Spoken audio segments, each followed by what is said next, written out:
Now making the front page of The Sun this morning. It's a story of an Afghan refugee who was granted asylum in the UK after fleeing the Taliban. But according to the report, he's since been back home to Afghanistan on holiday before returning to the UK. Well, ITV News UK editor Paul Brand joins me alongside journalist Sarah Vine.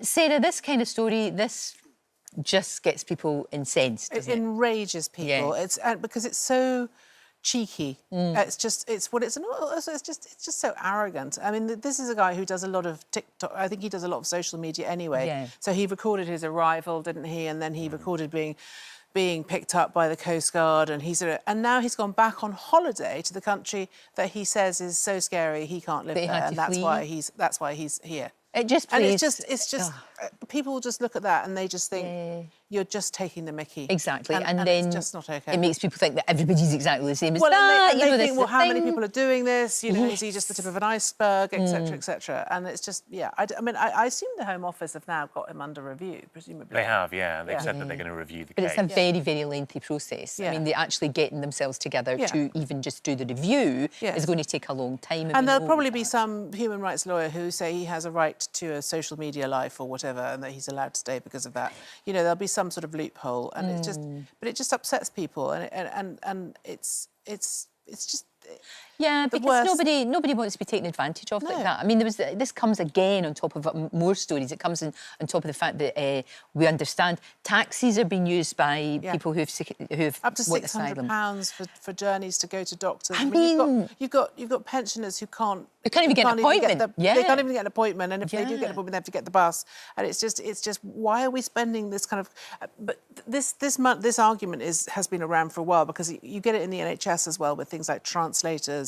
Lots of money being spent on sort of support systems for people when other people don't get anything. Sure. And it's just, there's a feeling that, I mean, I remember when I broke my wrist years ago, I was going to the physiotherapist at the hospital, and there was a woman there who'd also broken her wrist, who was with her daughter, who spoke perfect English. The lady didn't speak very good English, but her daughter spoke perfect English. And she had a translator.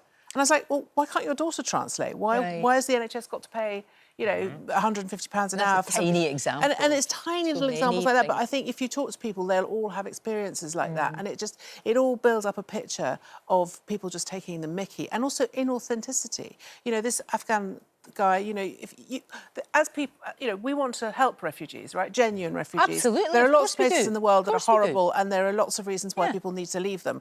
But if you're going home on holiday, then I'm sorry, you're not. You know, you're not genuine, you're not authentic. That really does not do anybody any good whatsoever. You're absolutely right. You've been looking into this whole thing about the hotels, haven't you? Yeah. Hotels, because we all know, certainly when I was back home in East Kilbride seeing my mum, and there was a hotel where it was kind of used as a place where you would maybe go for your anniversary, or you would go like for an event or a do, and now it's just housing. Asylum seekers, and people are annoyed about that, and they're worried about it. What did you discover? Well, what we've been trying to do with this Tonight programme is, you know, we're talking this morning about the case of the Afghan guy who went back home on holiday. Yeah. There's all this stuff about Nigel Farage saying in the past couple of days that migrants are eating swans in the royal parks, which isn't true. Quite frankly, the royal parks have said there's no evidence. What we've tried to do is that I absolutely understand that there is concern about the level of immigration, the number of people coming over in boats, 1,000 a day, just isn't sustainable. There's a real legitimate policy discussion to be had around that. But also, what is the reality? What's the genuine reality going on here? Because we've got these eye-catching cases, but what are most people experiencing? So we spent a lot of time in communities where there are hotels. Really interested to what you were saying just there, because we discovered the same sort of sentiment in a place called Stanwell, where people have a local hotel that is the hub of their community. It's where people get married, 80th birthdays, etc. And then all of a sudden the owner said, actually, I'm just going to hire it out for asylum seekers. And you can understand the character of the village, right? They lost their facility. They suddenly had people living in the village that they didn't know anymore. They'd gone from, like, you know, we know everyone to actually there's 100 people we don't know. So I think all of that really makes sense. But on the flip side, we spent a lot of time in Blackpool, where there's a hotel that, you know, we're told that they're living in the lap of luxury, asylum seekers often in the papers. This is a really grotty hotel. I'll probably get in trouble for saying that, but it is. Serco deny that it's grotty, they run it, but it looks pretty grotty to me. Yeah, well, you've been inside it. Most of us haven't been inside and don't know what it's like. Yeah, we've seen footage from inside it. And we spoke to an asylum seeker family that kind of actually broke my heart, really, because, you know, again, we've got cases that are really not helping, like this Afghan guy in the papers today. Indeed. But we've also got people who are genuinely fleeing, as Sarah said, persecution, real refugees that we want to help as a compassionate country. And one family who'd come from Jordan, you know, it's a teacher, there's a nurse in this family, there's an engineer in this family. They're not trying to make a quick bob in Britain. They had a nice life in Jordan until they started, they say, being persecuted by the Jordanian regime. And now they're living in this awful hotel in Blackpool where they're getting abuse every day when they leave. Oh, jeez. Protester tried to set fire to her hijab, the mother. Goodness Literally sake. tried to set fire to her hijab. And she's just heartbroken by it. She's saying, why do you hate me so much? But also, I bet they just want to work. And this is the other thing about how long, do you not think, how long it takes to assess people and to realise, surely we need some common sense where people say, well, clearly, a teacher, a nurse, a doctor, you should fast-track them into helping. But this is the problem with these people like this guy on the front page of the Sun, is they make it harder for genuine asylum seekers, of which there are plenty. You know, it's not a fantasy. These people do need refuge, and they make it impossible for them to live normal lives. I mean, they're going to be, as you say, they're persecuted. And again, these protesters, you know, some of them have got good points to make, but quite a lot of them are just mad. I mean, it's you know, there's kind of anti-immigration people. You know, you see them and you think there are far-right elements. You know, I'm not sure I really want to, you know. So it polarises everything, and that's the problem. Is that you know the people in the middle who are the good ones, they get mashed on either side. And you know what? We're a really fair country, and I think it's about being fair. And when you read a story like that, it doesn't do anybody any good, and it's just not fair. Fairness is absolutely... It really that is. That comes up time and time again, Lorraine. You've absolutely hit the nail on the head. When everyone we spoke to, it was about fairness. Is it fair that asylum seekers living in hotels?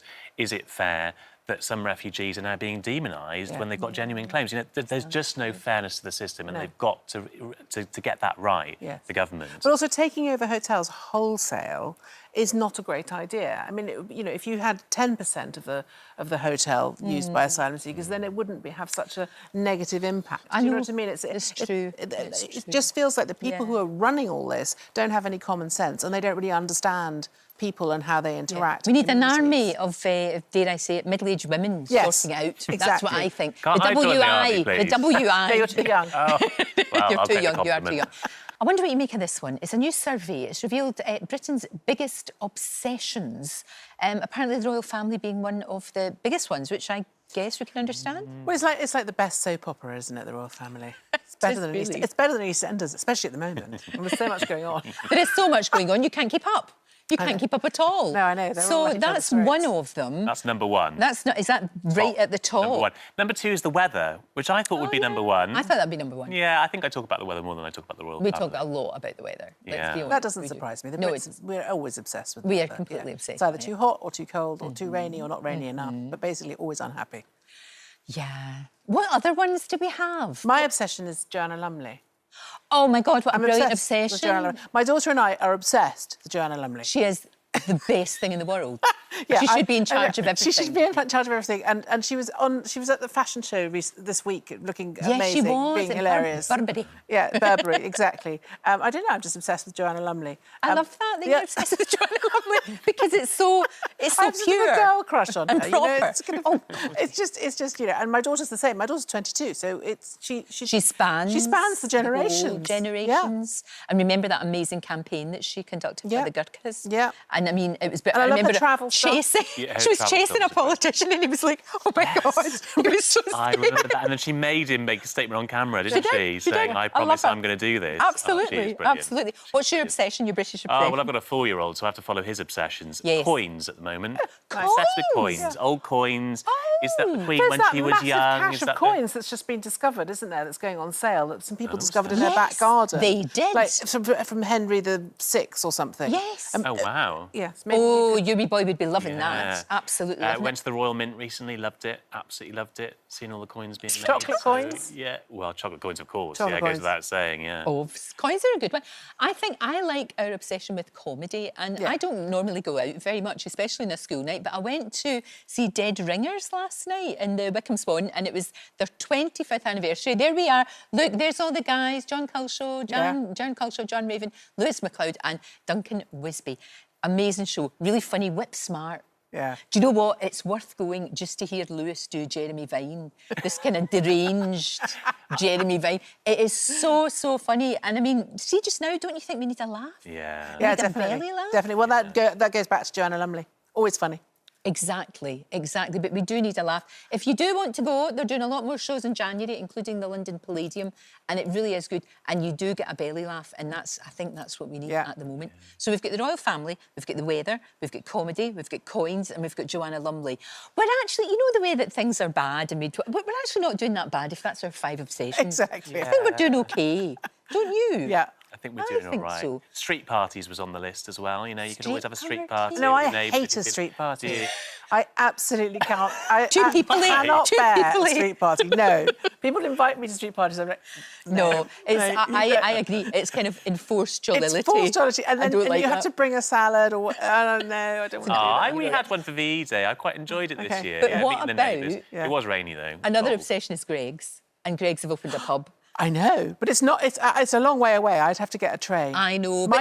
My children are obsessed with Greg's. They would travel for that. Oh, listen, I think that's a brilliant idea because you could get a steak bake and a pint, or whatever you happens to be your tipple.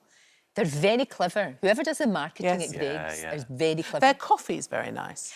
It is. It's surprising. Sarah, it is. It is absolutely. Need to be balancing this out with some. No, but it is. There are other outlets available, but none of them have opened a pub, and none of them have got remember they had the furniture.